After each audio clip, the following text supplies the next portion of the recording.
And hi everybody, yes, my name is Vicky and I work for a company called Trendwatching. So our obsession is with consumer trends. I am not a museum expert and I am definitely not an architect. So I'm very excited to be here today to present some consumer trends to you. Now, I'd like to say that the post-lunch slump is real, so we're going to do a bit of exercise before we start. You all bought your leotards, right? Yeah? Oh. Uh-oh. Okay, don't worry. It doesn't involve any actual exercise. What I'm going to do is I'm going to present 3 innovations to you.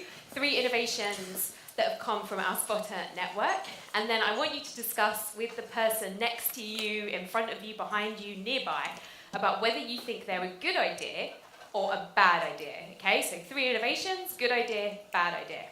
So, innovation number 1 comes from New Balance. So New Balance are a sportswear and a sneaker brand, and during New York Fashion Week, which just happened a few weeks ago, they ran a campaign which used an algorithm, and it monitored people walking down the street, and it monitored how fashionably they were dressed.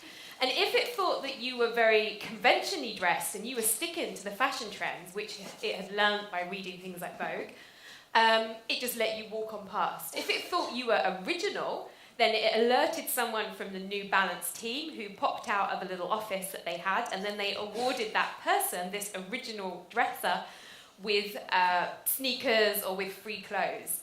And I definitely wouldn't have won anything because they said that the week in question, it was Fashion Week, 80% of the people were fully dressed in black or navy, so no prizes for me. So that's innovation number 1. Innovation number 2 comes from Alibaba's AI lab. So Alibaba are the big e-commerce player in China. They recently launched this Robo Butler. So it's something that works in hotels. It's a small little butler that zips around the corridors. It brings you things like your room service, exactly like a normal concierge would. And what they also say is that it has artificial intelligence embedded into it. So if you're traveling and maybe you have an elderly relative with you who needs medication at certain times and therefore you need certain things, it can learn your behaviors and then it will bring those things to you without you having to call the front desk or make any demands. So that's innovation number 2. And then my final innovation comes from the Palais de Tokyo, which is a contemporary art museum. They partnered with the Paris Naturist Society, and they invited 200 people from the Paris Naturist Society to come to an exclusive viewing at the museum, meaning that they could do the museum viewing naked. So after they had done the viewing, they also had a cocktail party on the roof as a, extending the experience, which was also done completely naked. So, those are 3 innovations for you. We had the New Balance Fashion Week AI campaign, we had the Alibaba Robo Butler, and then we had the Naked Museum visit. So, I'm going to give you 2 minutes to talk to somebody nearby about what you think about those innovations, whether you think they're a good idea or bad idea.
natural conversations, but we do have trends to talk about as well.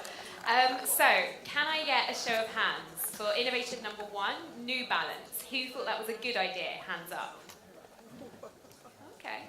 Anyone think it was a bad idea? Hands up. Ah, quite a few of you.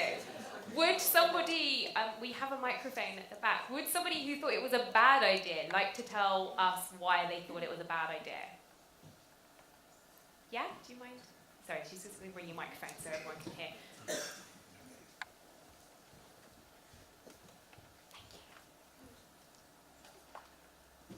Hello, I'm Johanna Simula. I'm the director of culture in the city of Pori.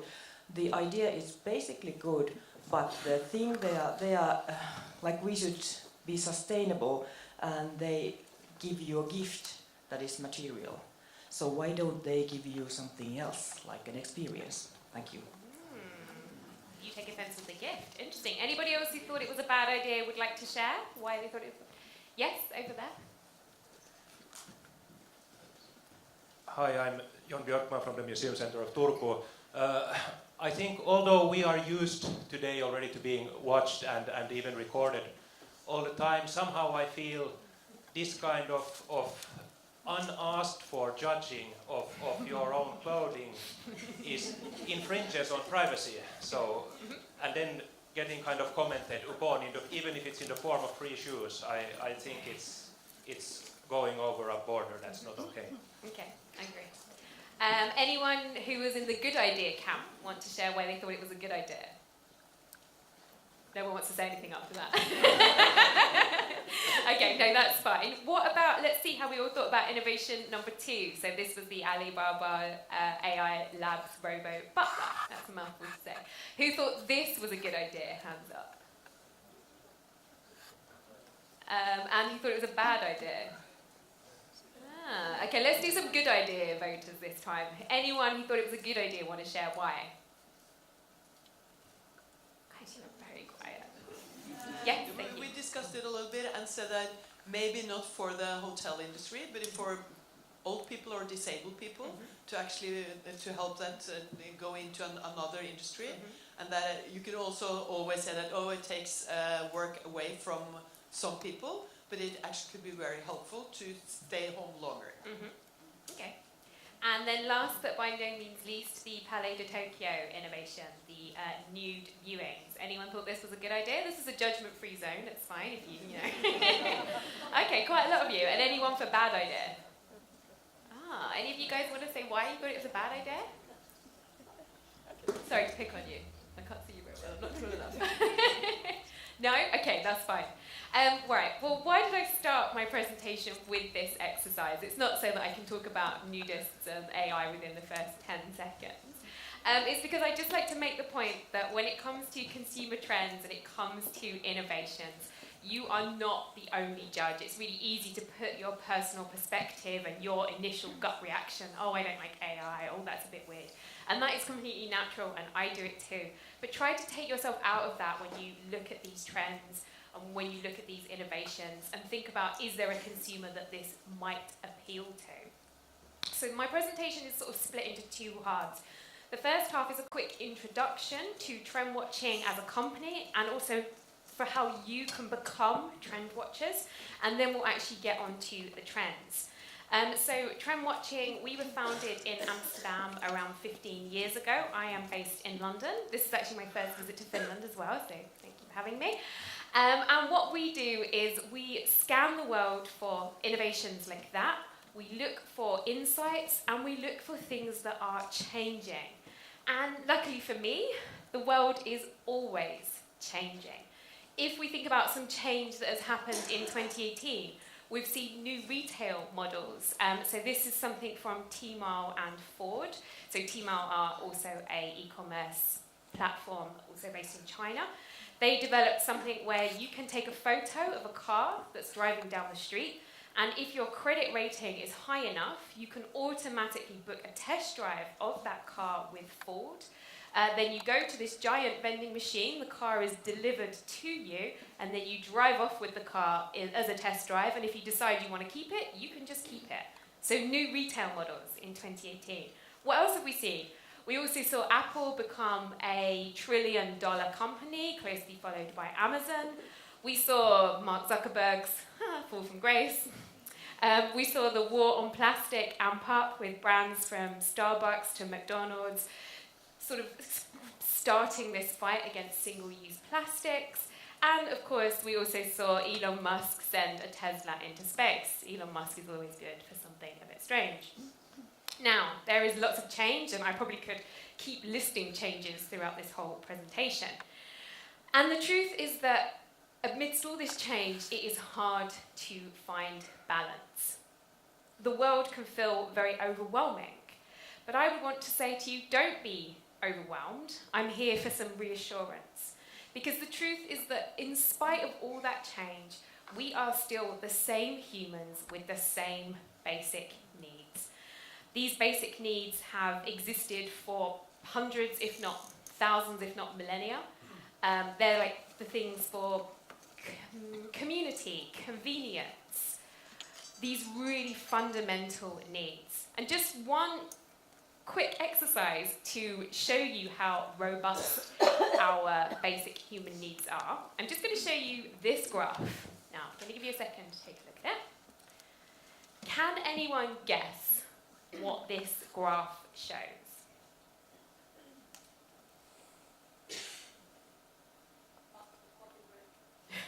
After the coffee break. Yeah, that's actually a good one.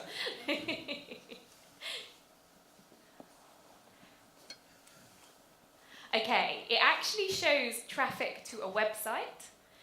It shows traffic to Pornhub during the Hawaii missile crisis at the beginning of the year. So you might remember that there was someone in Hawaii, a poor employee, told everybody that a missile was coming for Hawaii and they were all about to be killed. So what happens? Everybody obviously rushes for safety, stops using Pornhub. And then 40 minutes later, when they realise it's a false alarm, they are back on Pornhub,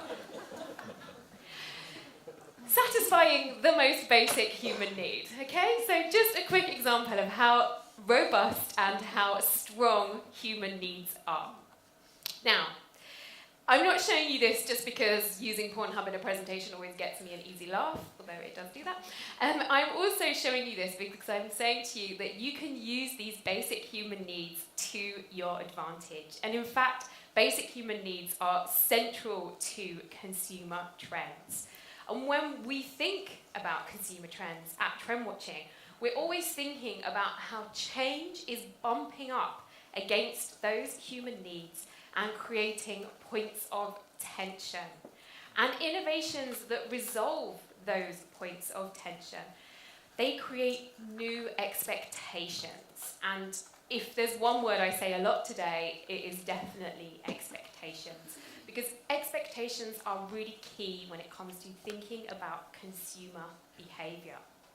And maybe you think, well, I already know the expectations that exist within my industry. No, I know what the other museums are doing, or when I go abroad, I go to museums, and I would say that's great, keep doing that. But the thing is that we now exist in an expectation economy where you are always competing against the best in class. Whether that is Patagonia for ethics, whether that is Tesla for eco-chic, whether that is Unilever for their massive corporate social responsibility program. You are always competing against the best in class, and also expectations transfer across industries. So you don't have that personalized music experience with Spotify and then go to an automaker and not expect that. Our expectations transfer across industries. So that's why in this presentation, and indeed in any presentation that I do, I always include innovations that come from very far outside of your industry boundaries, because it's all about challenging yourself and stretching yourself to think about consumer expectations. So, we're going to have 4 trends. The first 2 are not so techy, and the second 2 are very tech-led. And then at the end of each trend, I'm going to stop with a question, with a light bulb moment, which hopefully will give you a chance just to reflect on the trend, maybe pull out an innovation that you think that your team or that your brand or that what you're doing could really benefit from and that you want to take back tomorrow and start to run with. So hopefully you will have some of those moments. So without any further ado, let's move on to the trends. Now, I said already about the importance of basic needs. So what I've done is I've rooted all the trends in this presentation in basic needs. So my first basic need is status and the desire for status, which underpins so much of consumer behaviour. And at Trendwatching, we're always thinking about status and the next evolution of status. And we've talked about the experience economy already, the move from consuming items to consuming experiences. That is very much tied up in our quest for status. So keep the idea of status in your mind, and I also want to talk about something else that has been very much in the news this year, and probably will be in the news over the next few months as well, and it's trust. So the stats on the slide behind me show people's trust in certain institutions, and it comes from the Edelman Trust Barometer, which is a big trust survey that a company called Edelman does every year, and these are the global results. And you can see between 2013 and 2017, there was a massive drop in trust in all four of these pillars, NGOs, businesses, governments, and media. And then so Edelman said that trust was in crisis. And then you saw between 2017 and 2018, not much recovery. Trust was stagnating, said Edelman. Now, given all the stories that have been in the news this year, I mean, Facebook, Cambridge Analytica, just to start with, I would say that perhaps there might not be a significant improvement in these in 2019. Now, one thing that we saw with this decline in trust was that people started looking to new ways to get information, to get reviews. Cue the rise of the Instagram influencer. Maybe you've already thought about influencer marketing, maybe you've engaged with brands that use influencer marketing. People started gravitating towards these kinds of influencers because they seemed more like them. But the thing about trust and this trust crisis is that this also began to impact how we feel about influencers as well. It turned out that lots of these people online who had lots of followers, they'd bought their followers, they bought their likes. At the Cannes Advertising Festival this year, Unilever said that they weren't going to work with influencers anymore who were buying likes or who were using bots to bump up their follower account. Because it turned out that maybe we couldn't trust these people after all. They weren't disclosing when things were ads or when things were sponsored, and it got really hard to tell.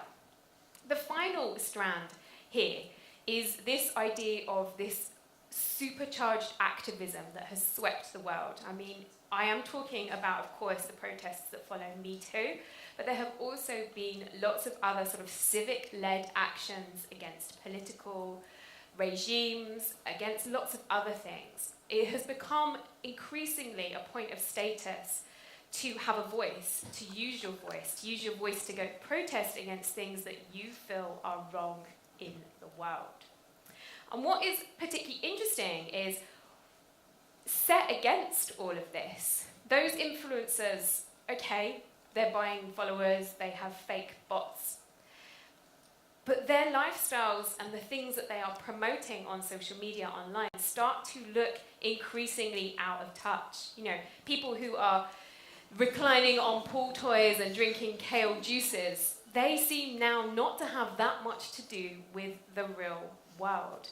And increasingly, younger consumers particularly are turning to new kinds of influencers. People like this lady behind me, Adoa Abawa. So she's a British-born model, and in many ways she is a conventional influencer. She's a model, she's been on the cover of Vogue, she's walked down the catwalk for Burberry. But what she has also done is she has also used her platform to create something called Girls Talk, which is an online community for young women where they can talk about body issues, body positivity, body confidence, anything they like, really, in a safe space where they can connect with other people that suffer or have similar thoughts to them. So she is using her platform for good as a way to change the world. And so this is my first trend, and it's something we call the awakening. And it's obviously a play on the term woke, which is this idea about being more enlightened and being more in touch with what is going on in the world. And the trend is all about how these new influencers are using their platforms in a way that can promote good and can be a positive force for change in the world. So, I mean, Adawa Abawa is a great example of that. We also see people like Kate Nelson. So her Instagram handle is Plastic Free Mermaid. She posts and holds retreats in Western Australia, and they are beautiful. They're Instagram friendly. The beaches are white, the sea is blue. Everything is ticking off all the boxes for Instagram friendliness. But what she does on these retreats is she also combines it with a sustainability angle. So whilst you are surfing, swimming, going to the beach, you also do cleanup operations to pick up plastic, to pick up things out of the sea. They also run sustainability classes, so that instead of maybe doing yoga in the morning, you learn about how to live more responsibly, or how you can help other people to live more responsibly. If you think about this from a brand perspective, it could look something like this. So this is Lululemon, who are a yoga brand. Then when they launched their new menswear collection, I mean, they probably could have had any spokesperson that they wanted. But instead, they chose Ibn Ali Miller. Now, if you haven't heard of him, he is a social justice activist, and he became popular, he went viral, after a video of him breaking up a fight between two gangs in Detroit, got captured people's imagination and was shared on social media. So they decided to use him, this guy who has something to say, as the face of their brand. My mom would say that a real man is a man who works on being a better man, constantly. Growing up in a typical housing project, bad was the norm. But I just wanted to make it known to the world that those same projects, they produce good men too. If you have humility and humanity, that's the makings for a good world.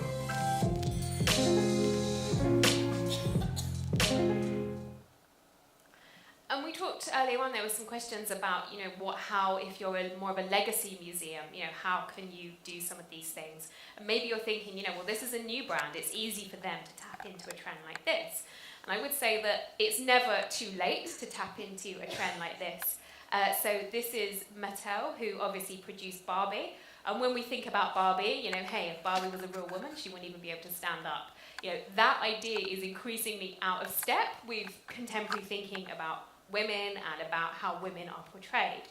So Barbie have been working really hard to create a new line of dolls that are much more in line with modern thinking. So this doll behind me and the lady behind me is Bindi Irwin. She is Steve Irwin's daughter.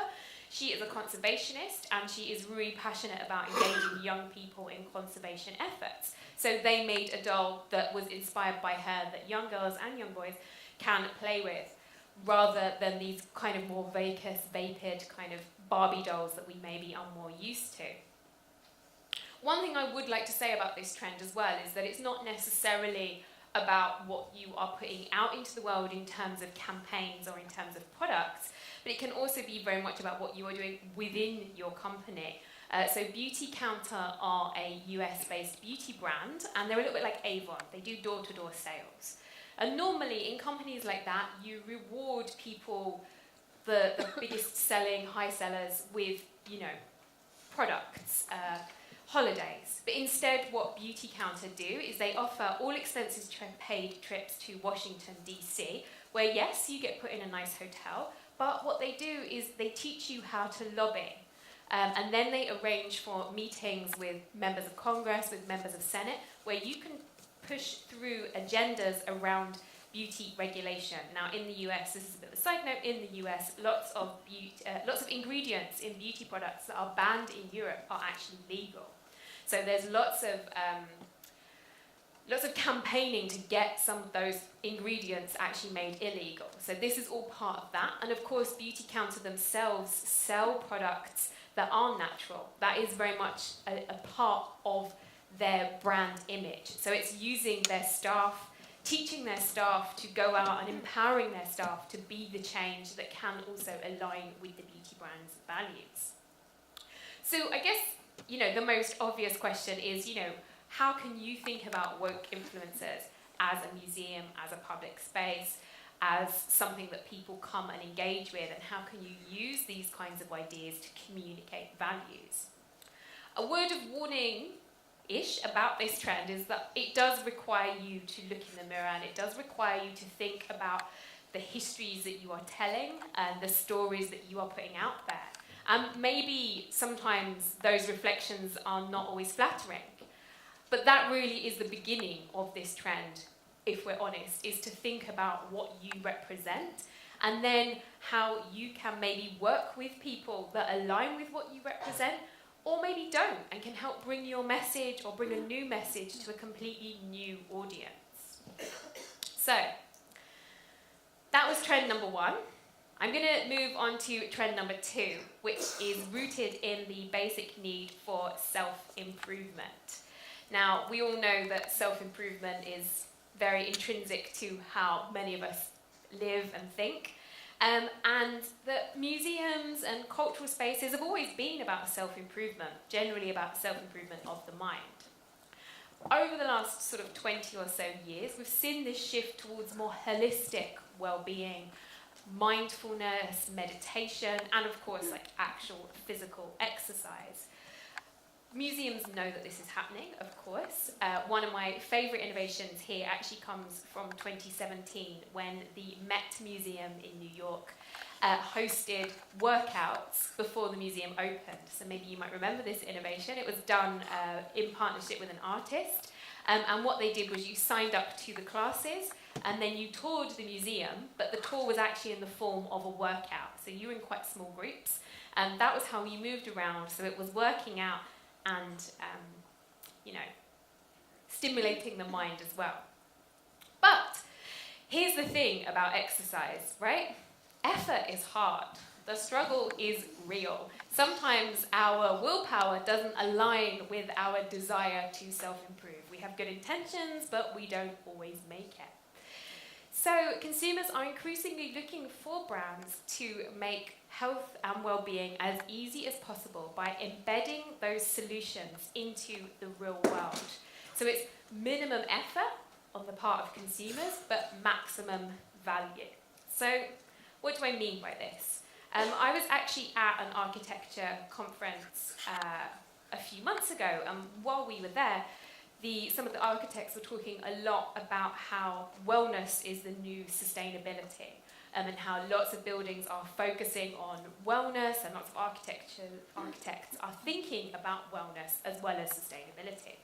And this perhaps is a good example of something like that. So it's from LA, unsurprisingly, and it's the Four Seasons Hotel. So they have a series of wellness suites, and they have in the room exercise bikes, kettlebells, so you can exercise without leaving your room. But it's not just about physical exercise. They also have special lighting that syncs with your circadian rhythm, so it reduces the effects of jet lag. They also have dechlorinated showers, which are meant to be much better for you, and they also have aromatherapies and other sort of natural things that are meant to enhance your well-being. So it's all about embedding those health and wellness solutions into the space. And similarly, recently in the UK, Stella McCartney opened her latest flagship store that has a really high-quality purification system, and it's meant to eliminate 90% of the pollution in London. So whilst you are shopping in the Stella McCartney store, you are also breathing the most pure air that you can. Jury's out on whether that makes you buy more handbags or not, but anyway. But what happens if you can't build a physical structure from the ground up? Maybe that isn't possible. There are ways to think about embedding health and wellness in smaller instances. So this is a Swedish pharmacy who I will not try to pronounce because every time I do, my friend who is Swedish makes this face.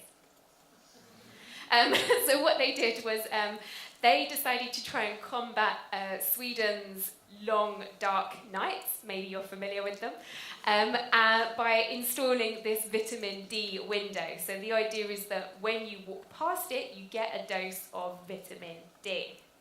Now, I'm not saying that this is going to solve all of the problems associated with dark nights, but think about what it says to consumers about how this brand feels about their well-being, and also about how easy it is to access this kind of well-being and this kind of service. You just need to be walking past the store. You don't need to go anywhere, and they are trying to make life better for you.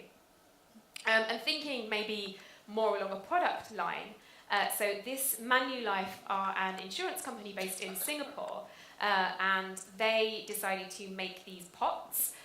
They made them in partnership with local artists, and they asked them to paint on them traditional designs. But the paint that they used actually had insect repellent in them that is designed to repel mosquitoes, because obviously in Singapore and in those areas around there, dengue and other sort of mosquito-borne diseases are a massive problem. Now again, jury's out on how successful these are at repelling insects, but it's just that idea of embedding health and wellness into the natural surrounds.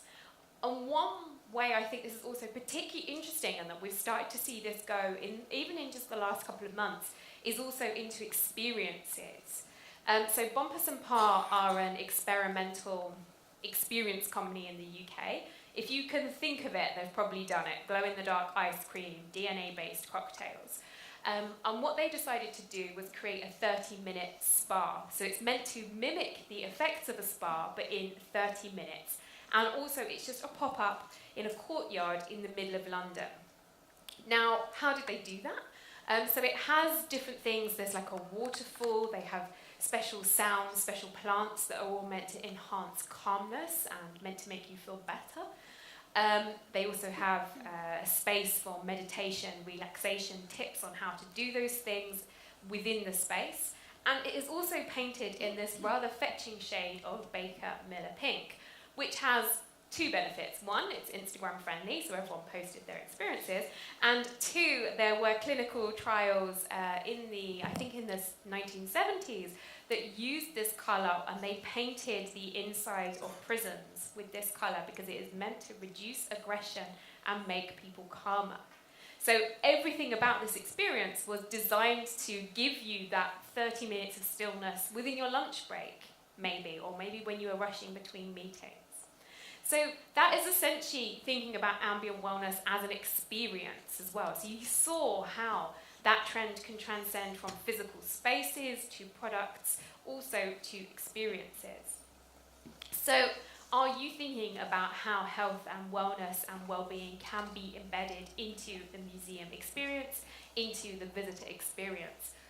What customer expectations are you addressing in this space?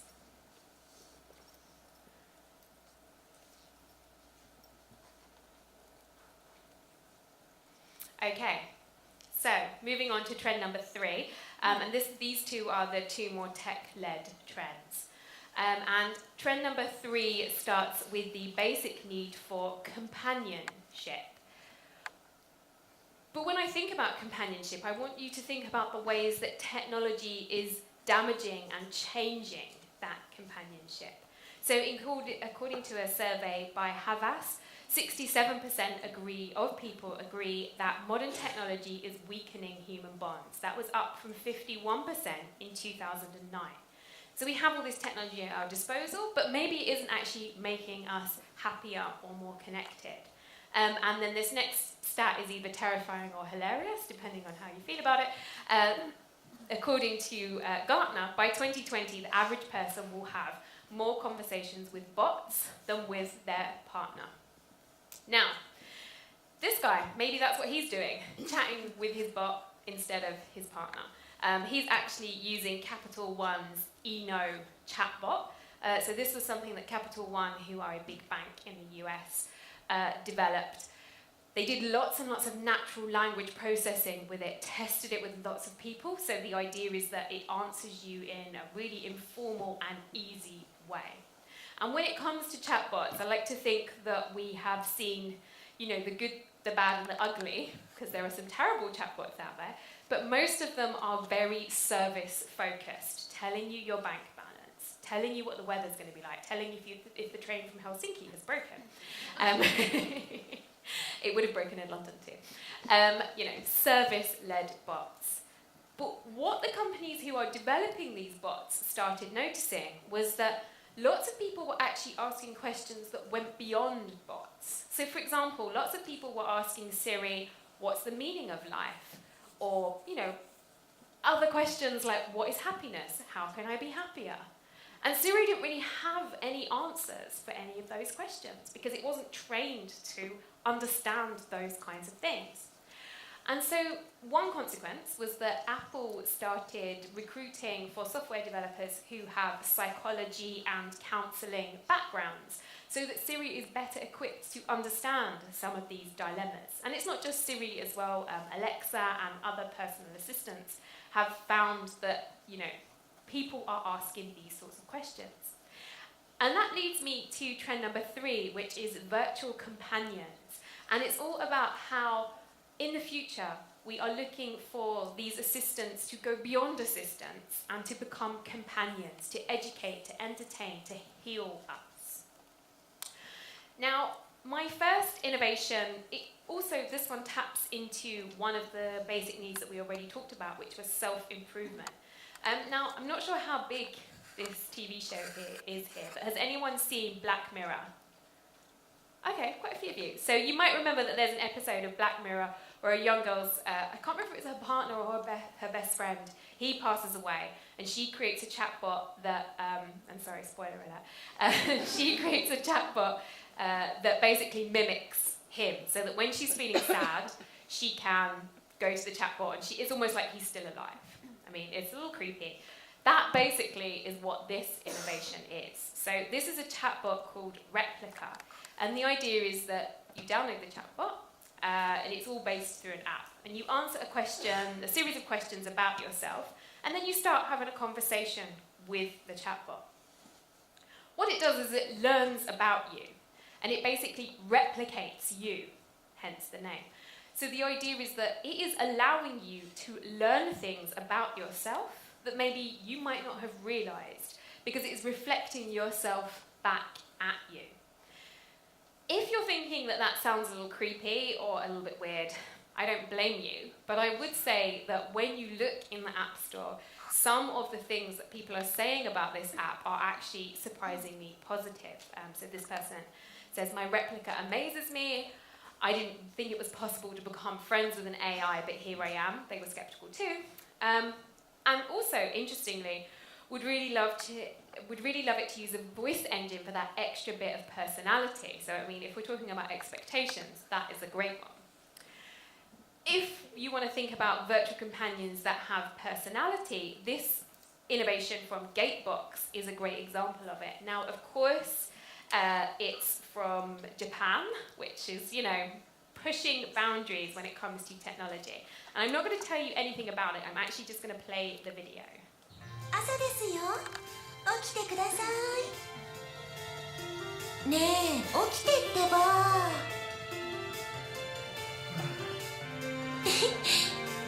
おはよう。おはよう。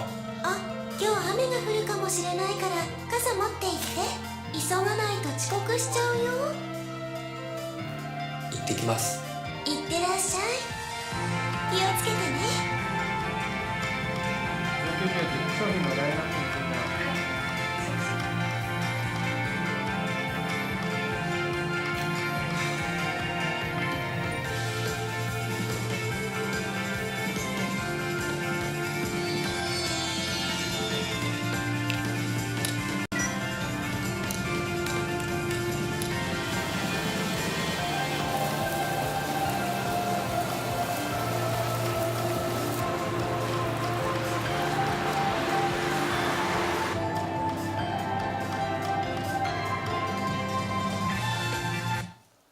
Okay, so maybe you're thinking, okay, Vicky has actually lost her mind, right? Why is she showing us this?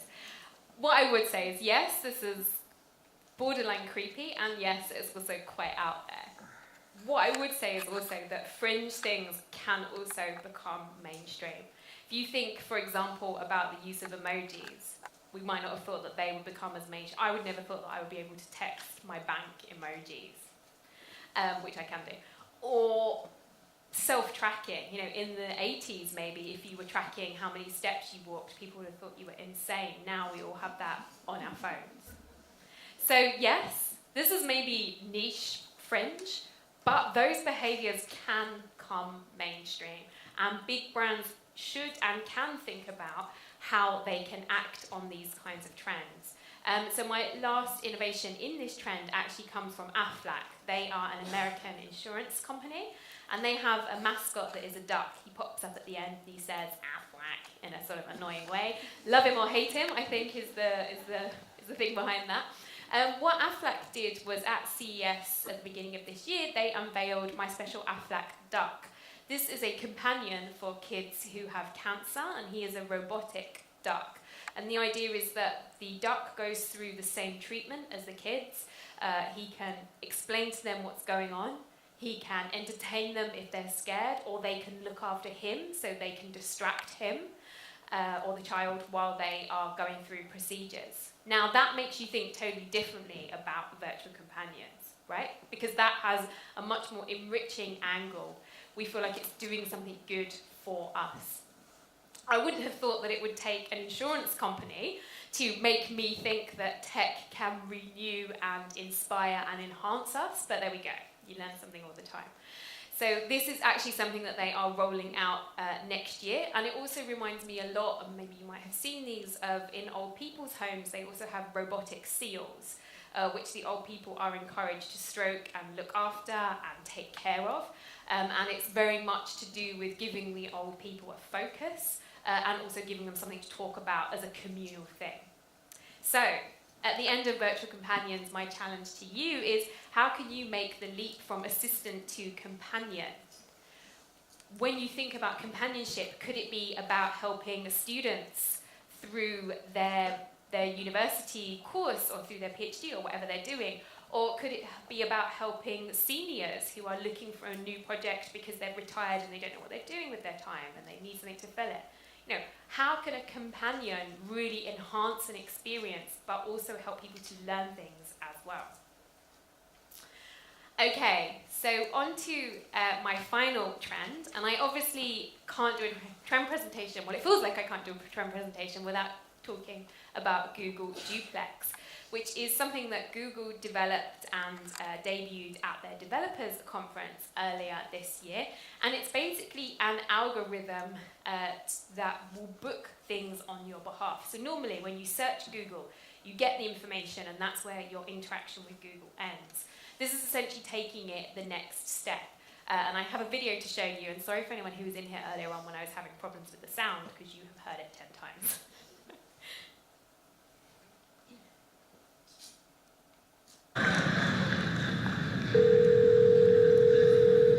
So how can I help you? Hi, I'm calling to book a women's haircut for a client. I'm looking for something on May 3rd. Sure, give me 1 second. Sure, what time are you looking for around? At 12 p.m. We do not have a 12 p.m. available. The closest we have to that is a 1:15. Do you have anything between 10 a.m. and 12 p.m.? Depending on what service she would like. What service is she looking for? Just a woman's haircut for now. Okay, we have a 10 o'clock.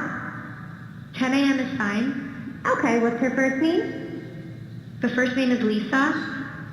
Okay, perfect. So I will see Lisa at 10 o'clock on May 3rd. Okay, great. Thanks. Great. Have a great day. Bye. So we increasingly live in this world where we are outsourcing decisions to algorithms and we are allowing them to take over decision-making processes for us. But at the same time, there is also this understanding that algorithms, the decisions that these algorithms are making for millions of people around the world, they are not always good ones. And to tie this back to a basic need, if we think about the basic need for fairness, for the desire to live in a society that is equal, in which all people are valued, in which organisations operate ethically and fairly, that really doesn't work.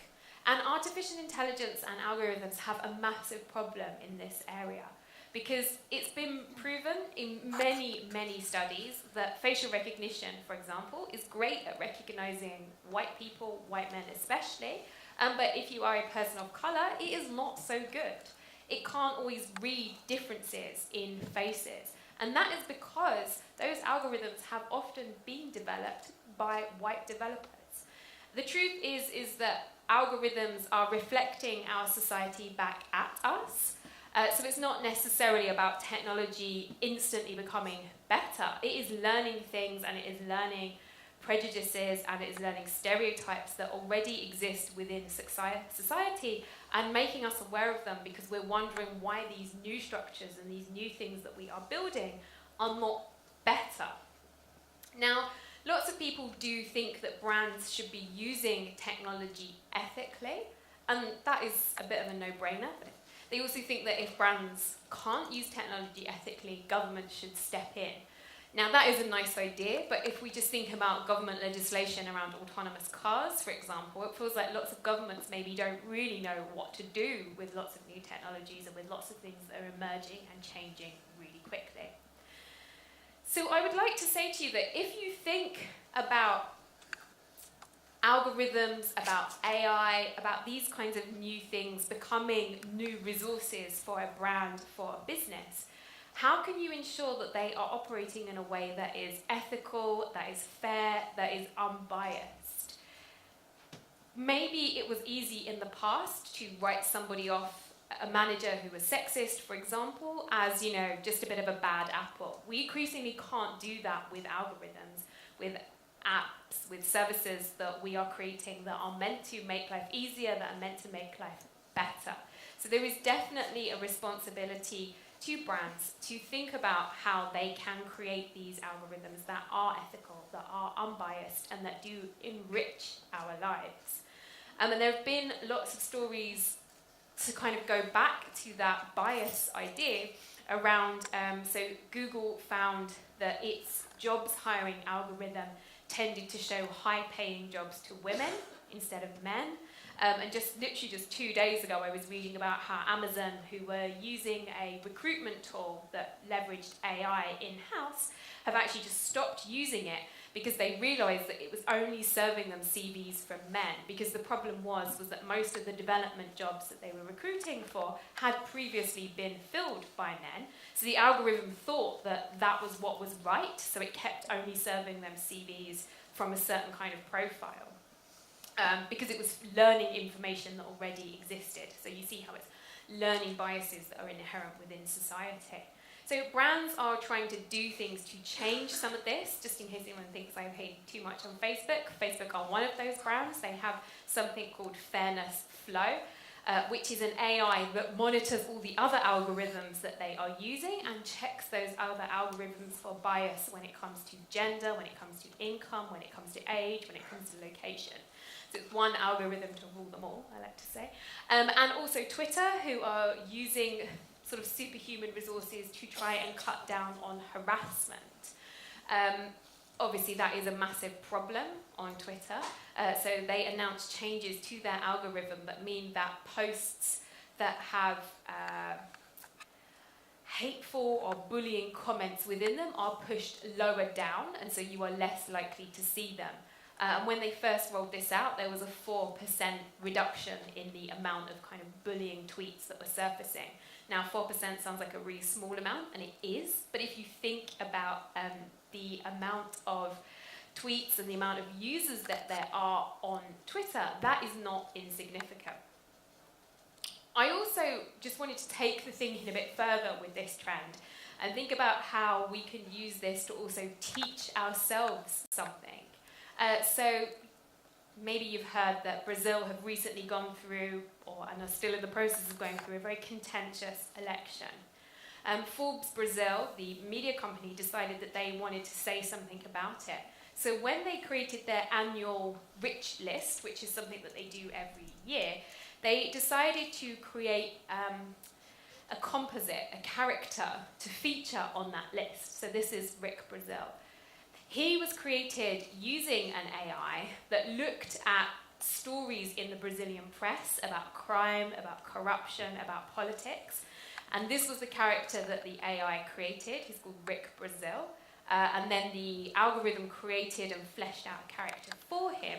And then the team decided to place him at number 8 on the most rich list in Brazil to draw attention to the fact that often white-collar criminals, people that are causing problems and that are corrupt, exist within us. So an interesting way to think about how a media company is using some of these techniques to educate us. And then my very final example comes from Suicide Text Line, who are a support line for people who think or are considering committing suicide.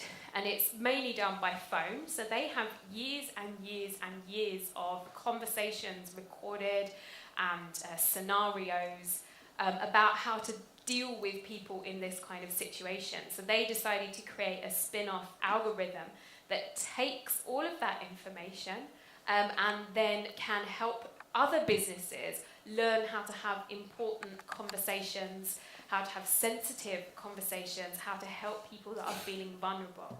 So that's an algorithm that's been developed by a charity to help other brands and other businesses have better internal policies, which is definitely something that is a positive when we think about what some of the issues are with these new technologies. And just one final point to end on is really, if we go back again to Siri, which has over 500 million active users, if in 2017 you'd have said to Siri, "Siri, I'm naked," it would have said, "And I thought you loved me for my mind."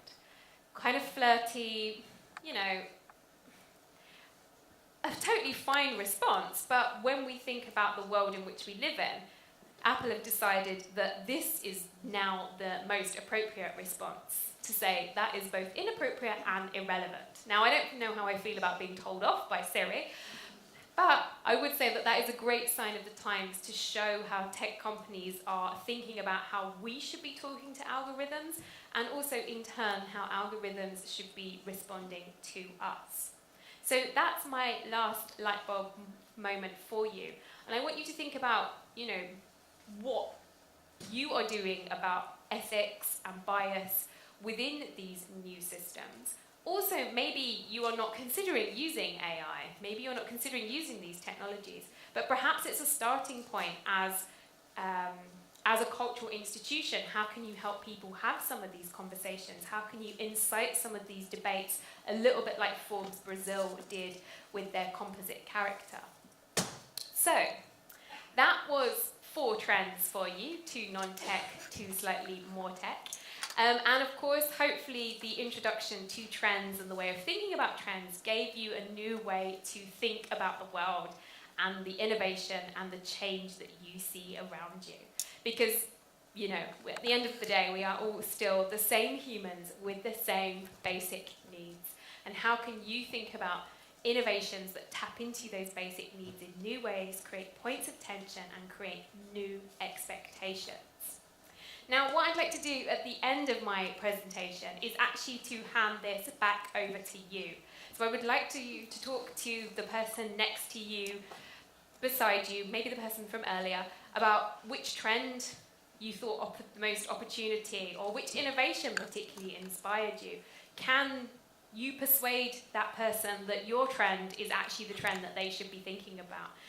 Because the truth is that I can stand here and talk about trends and innovations all day, but unless you think about what to do with them, how you can create products, services, buildings, museums that inspire people, they're just nice to know. So I'm going to give you maybe 2 or 3 minutes just to start having a conversation about some of these trends, about which trend presents the biggest opportunity, which innovation you particularly liked, and then maybe we'll hear some ideas. Okay?